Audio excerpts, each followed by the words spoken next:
we're going to look at refraction. You're going to carry out the lab like this. I can't make it any simpler than that. You see the beam of light, the way it's going to enter, and the way it's going to leave the prism. You don't need a protractor because I've been so kind to provide one on the page. You have two choices of prisms, small ones and big ones. I would choose the big one if it's available. There's a right side up and an upside down. Upside down, we have frosting to the top and you won't see the beam through it. Right side up, the frosting is down, so you get a much nicer view, and the beam should become visible inside the prism. It may not be in this room lighting we have here.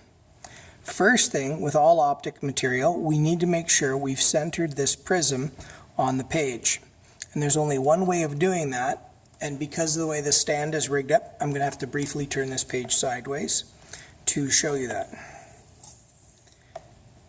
If I send the beam straight in, bring it nice and close so you get a nice bright beam. You're going to take this and move it back and forth so you follow the line here and you get that thing centered on the page. And this is the annoying part.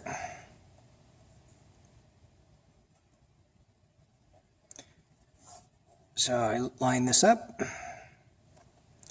and then I just have to nudge this back and forth. And there's glue on the paper here and it keeps sticking to my hand. So there we go. Now I'm going to turn it back to the way you're going to be doing the lab. And this is where I have trouble. I want to trace this. So put my finger down, trace it, and then try to lift it without my finger sticking. Did it. This one, you're going to send light in and come out here. So this is the entrance axis, and here is our normal to the surface. So a normal to the surface is vertical off the surface like that. You're going to send the beams of light in this way, and then you're going to go to a certain angle. So I'm going to pick an angle like this, way over here. And the beam comes out like that. Do not attempt to freehand the beam. What you do is put a mark out here. You know it was going to go right there, and it starts at the same spot on the inside and comes out here. So it came out there. And you will label that 1. And you can trace it on later. Now what's my angle? 10, 20, 30, 40, 50, 60 degrees. I went in at 60 degrees from the normal, and the beam came out from this normal, 10, 20, 35 is good enough. It came out less. Now why are we using a semicircular prism instead of a square one? Because the beam will only refract here, where it enters the material at an angle. Refraction doesn't occur if you go straight in. And since this is semicircular, guaranteed when the beam goes in at the center, it will hit the boundary at 90 and not refract again. Sometimes you'll see two rays. Like, it's hard to do with these ones, but if you see a second ray, bring your finger down over top. See how my pen is lit up? Sometimes the top of the slit can shoot another ray clean across, and you may see a straight beam, but that's because the slit popped one over top.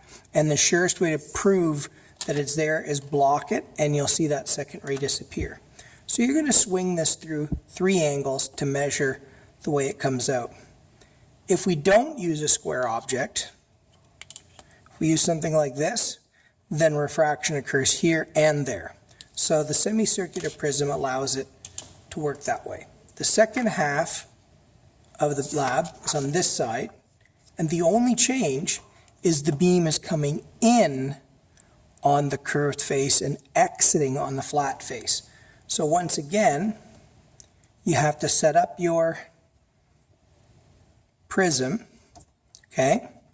Now a lot of students, I've seen this over the years, They actually want to set it up this way, thinking they have to enter the light from the top. But protractors measure the angle right there at the dead center. So we need the center. It's still set up the same way. There's no difference. So I double check that I've got it straight, like that. See, it's going through straight. And now, I nudged it. There we go. And now what you're going to do is send the beams in from the top. They're going to go in this way, and you're going to aim the beam for the center. And you see it should enter without any deviation at all, and it comes out at a new angle. So now the entrance angle is 10, 20, 35, and it came out at 10, 20, 30, and you go, oh, it's kind of blurry here. So you could start from this side and go 90, 80, 70, 60, so that's 65. It came out 65. And you mark it, number 1. Over here, you can mark it number 1. When you're done the lab and you've traced the prism for me, you can remove everything and then connect those lines like this. You just go number 1 went in like that. No refraction occurred here because it hit at 90 and it came out at this angle, so the ray bent this way.